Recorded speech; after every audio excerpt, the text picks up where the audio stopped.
بسم اللہ الرحمن الرحیم۔ شروع اللہ کے نام سے جو بڑا مہربان نہایت رحم والا ہے۔ وہ یکتا ہے اور نیک لوگوں کا ولی ہے۔ میں گواہی دیتا ہوں کہ اللہ کے سوا کوئی عبادت کے لائق نہیں۔ وہ اکیلا ہے، اس کا کوئی شریک نہیں۔ اور میں یہ بھی گواہی دیتا ہوں کہ حضرت محمد الرسول اللہ صلی اللہ علیہ وآلہ وسلم اللہ کے بندے، اس کے رسول اور آخری نبی ہیں۔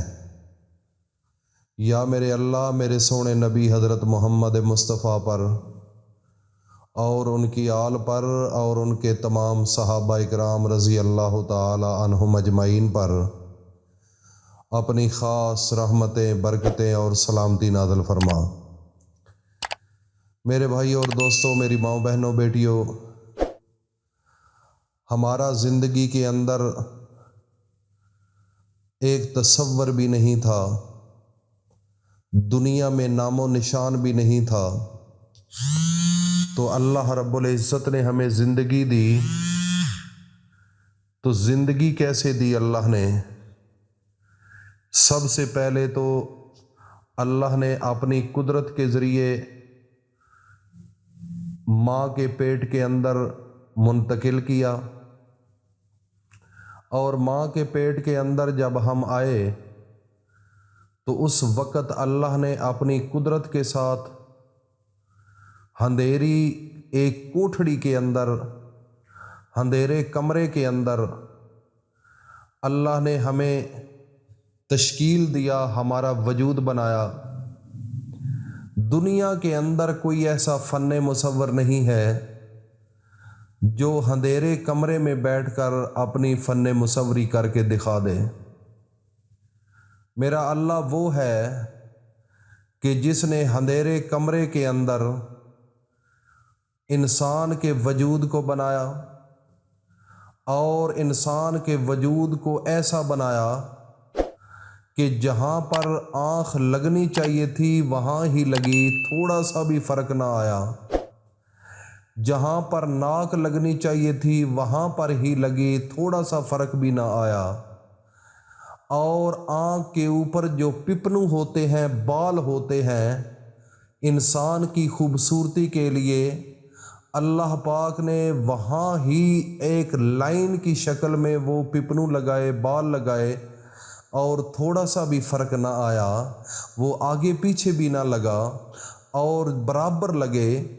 اور اس کے علاوہ پھر آنکھ کی خوبصورتی کے لیے اوپر ایک بالوں کی تہ لگائی، لائن لگائی، اللہ پاک نے وہ بھی اس طریقے سے لگائے کہ وہ بھی تھوڑا سا فرق نہ آیا۔ پھر انسان کا دماغ بنایا، انسان کے دماغ کے اوپر کھوپڑی کو تیار کیا، پھر ایک سر کو کمپلیٹ کیا، اس کے اوپر خوبصورت بال لگائے، اور جب خوبصورت بال لگائے تو اسی طریقے سے انسان کے 360 جوڑ ہیں باڈی کے اندر، جو انسان کی ہڈیوں کے جوڑ ہیں، اللہ نے وہ بنائے۔ اس کے بعد اللہ نے معدے کو بنایا، گردوں کو بنایا، جگر کو بنایا، چھوٹی آنت، بڑی آنت، لبے کو بنایا، تلی کو بنایا، انسان کے سیکسول سسٹم کو بنایا، ٹانگوں کو بنایا، اور بڑے چھوٹے پیشاب کا سسٹم بنایا۔ یہ سب کچھ اندھیرے کمرے میں کون بنانے والا ہے؟ فقط میرا اللہ ہے۔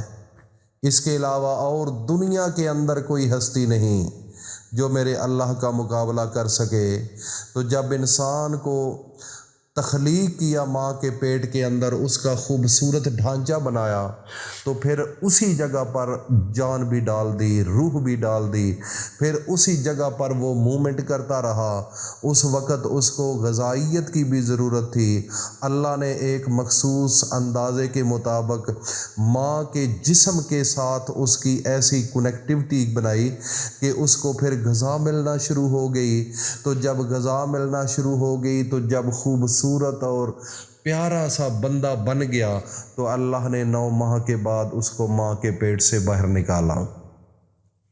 تو جب ماں کے پیٹ سے باہر نکالا تو اس وقت وہ مانگ نہیں سکتا تھا، وہ چل نہیں سکتا تھا، وہ صرف اور صرف رو سکتا تھا، معذور تھا، مجبور تھا۔ کچھ مانگ نہیں سکتا تھا، لیکن میرے اللہ نے اس کے والدین کے دل میں اتنی محبت ڈال دی کہ جب رات کو وہ سوتا تھا، جہاں پیشاب کرتا تھا، ماں اس جگہ پر چلی جاتی اور بچے کو خشک جگہ پر لے کر سلاتی۔ جب اس بچے کو تھوڑی سی بھوک لگتی تو اللہ نے خوراک کی ساتھ ہی انتظامات ماں کے سینے پر 2 ایسی نہریں جاری کر دیں کہ جب بھی بچے کو پیاس بھوک محسوس ہوتی تو وہ ماں کے دل کے اندر اللہ نے اتنی محبت ڈال دی کہ وہ ماں دودھ پلانا شروع کر دیتی۔ یہ کون کرنے والا ہے؟ یہ اتنی محبت پیدا کروانے والی کون ذات ہے؟ اس بچے کی پرورش کروانے میں کس کا کردار ہے؟ فقط میرے اللہ کا کردار ہے۔ تو میرے اللہ نے انسان کو کیوں بنایا؟ اتنی محبت کے ساتھ، اتنے اخلاص کے ساتھ اور اتنی چاہت کے ساتھ اس دنیا میں کیوں بھیجا؟ میرا اللہ فرماتا ہے کہ خلقت الجن والانس الا لیعبدون، میں نے صرف اور صرف انسان کو اپنی عبادت کے لیے پیدا فرمایا ہے۔ تو جب انسان تھوڑا سا بڑا ہوتا ہے تو اللہ کی مختلف نعمتیں کھانا شروع کر دیتا ہے، اس وقت وہ بولنا شروع کر دیتا ہے، ماں اس سے محبت کرتی ہے، باپ اس سے محبت کرتے ہیں، اس کے علاوہ اس کے بہن بھائی اس سے محبت کرتے ہیں، ہمسائے محبت، رشتہ دار محبت، اس کو ہاتھوں پر اٹھا کر جھولیاں دیتے ہیں، اس کو کھلاتے ہیں، پلاتے ہیں، اس کو جھوٹے دیتے ہیں، اس کو کھلاتے پلانے کے بعد اس کو ہنساتے ہیں۔ یہ سب کچھ کروانے والی کون ذات ہے؟ فقط میرا اللہ ہے۔ اس کے بعد جب وہ تھوڑا سا بڑا ہوتا ہے تو پھر میرا اللہ فرماتا ہے کہ اے میرا بندہ، اب آپ کا یہ کام ہے کہ میری عبادت کریں، صرف آپ کو ایک کام کے لیے میں نے پیدا فرمایا۔ تو اس وقت پھر جب انسان اللہ تعالیٰ کی عبادت کرتا ہے تو اللہ خوش ہوتا ہے، تو جو عبادت نہیں کرتا تو پھر میرا اللہ غصے میں آتا ہے، پھر غصے میں آتا ہے۔ قرآن کہتا ہے کہ غرک الانسان ما اکفر، پھر اللہ کی ذات غصہ کرتی ہے۔ تو میرے بھائی اور دوستو، میرا اللہ قرآن مجید کے اندر سورۃ رحمان کے اندر فرماتے ہیں کہ فَبِأَيِّ آلَاءِ رَبِّكُمَا تُكَذِّبَانِ، مجھے یہ بتاؤ کہ میری کون کون سی نعمت کو جھٹلاؤ گے؟ آپ کچھ بھی نہیں تھے تو میں نے آپ کا وجود بنایا، ماں کے پیٹ میں مانگ نہیں سکتے تھے، میں نے سب کچھ دیا، ماں کے پیٹ سے باہر نکلے تو مانگ نہیں سکتے تھے، ساتھ ہی میں آپ کے رزق کا بھی انتظام کیا، پھر ماں باپ کے دل میں محبت ڈالی، کس لیے؟ کہ آپ کی اچھی پرورش ہو۔ اب جب سب کچھ میں نے کر دیا ہے، آپ کو ہر قسم کی میرے پھل انہوں نے کھلائے، غذا کھلائی، کھانے کھلائے، میری آکسیجن لیتے رہے ہو، سب کچھ اس دنیا میں نے آپ کو دیا ہے، تو آج اگر آپ اللہ کی عبادت نہیں کرو گے تو میرا اللہ کیا فرماتا ہے کہ فَبِأَيِّ آلَاءِ رَبِّكُمَا تُكَذِّبَانِ، اے میرا بندہ، میری کون کون سی نعمت کو جھٹلاؤ گے؟ ایسی خوبصورت آیت ہے، اور سورۃ رحمان کی خوبصورتی اسی میں ہے، ایک 7 آسمانوں کا خزانہ ہے۔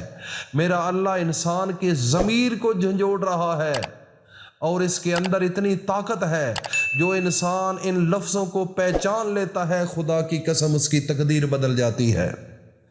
تو میرے بھائیوں اور دوستوں، میری ماں بہنوں بیٹیوں، جو انسان اپنے سونے نبی حضرت محمد مصطفیٰ صلی اللہ علیہ وآلہ وسلم پر درود پڑھ کر صرف 3 مرتبہ یہ پڑھ لے فَبِأَيِّ آلَاءِ رَبِّكُمَا تُكَذِّبَانِ، پھر اس کے بعد دعا مانگے، خدا کی قسم وہ معجزات وہ اپنی آنکھوں سے دیکھے گا، وہ فوائد اپنی آنکھوں سے دیکھے گا جو وہ تصور بھی نہیں کر سکتا تھا۔ جتنے پیسوں کی ضرورت ہے، اس دعا کو پڑھ کر اللہ سے مانگو، ان کلمات کو ادا کر کے اللہ سے مانگو، اللہ جھولیاں بھر دے گا۔ یہ سپیشل اللہ نے انسانیت کے لیے یہ کلمات اتارے ہیں، اور یہ اپنے نبی حضرت محمد مصطفیٰ کو تحفہ دیا ہے، اور میرے نبی حضرت محمد مصطفیٰ نے یہ تحفہ اپنی امت کو دے دیا ہے۔ تو اس لیے میرے بھائی اور دوستو، اس وظیفے کو کبھی بھول کر نہ چھوڑنا، اس لفظوں کو فَبِأَيِّ آلَاءِ رَبِّكُمَا تُكَذِّبَانِ یہ آپ نے سینے میں بسا لینے ہیں۔ اگر آپ نے سینے میں بسا لیے تو یہ دنیا آپ کی اور آخرت بھی آپ کی۔ اللہ پاک ہم سب کو عمل کی توفیق عطا فرمائے۔ السلام علیکم ورحمۃ اللہ وبرکاتہ۔